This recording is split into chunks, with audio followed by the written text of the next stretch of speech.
Indian cybersecurity is just about satisfactory, but needs to be good, says former Army man Lieutenant General retd Sudhir Sharma, now the chairman of Mumbai-based MitKat Advisory Services, a risk management consultancy. Sharma says a digital India will invite new threats. However, India has to keep investing in cybersecurity to stay ahead of the curve.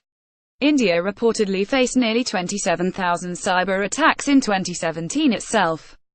On the sidelines of the Horasis Asia Meeting, Sharma spoke to BusinessLine about the growing threats to India's cybersecurity systems, the need to minimize such risks and how the country has been faring so far in this regard. How do you see India's cybersecurity preparation in today's context? Cyber threats are going to become a big form of terror to India and to the world. You have to minimize the risks.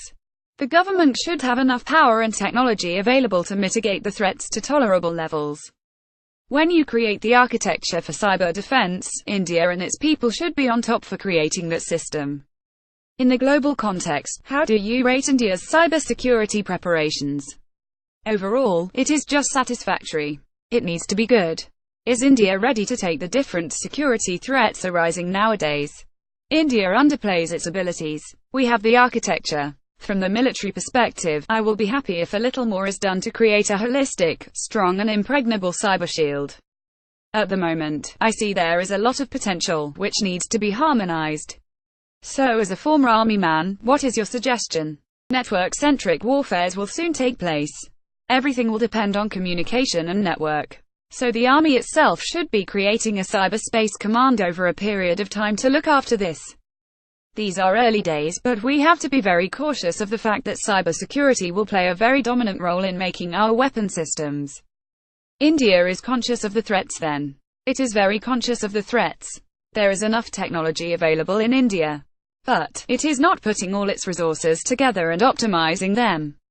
What about the funds required for tackling cyber threats? Status quo is not an option. Trillions of dollars are going to be lost through cyber threats.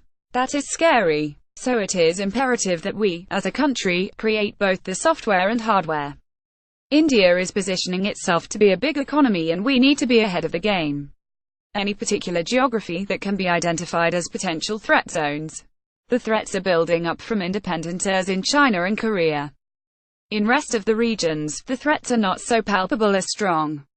Seeing is a small issue. Cyber threat is a more serious issue. As an army man, I am more concerned that our complete defense platforms, our carriers, nuclear submarines, our strategic assets, must be protected and firewalled. But you see the need to have a global cybersecurity law which has all nations on board. It is utopian. It is going to be difficult as countries are very protective about their cybersecurity laws. I do not see countries like India, China, Korea, Russia or others coming together and compromising to deal with cybersecurity. It is good thought a global cybersecurity law, but very difficult to handle. This article was published on November 26, 2017. Post comment, please enter your email. Thank you. Newsletter has been successfully subscribed.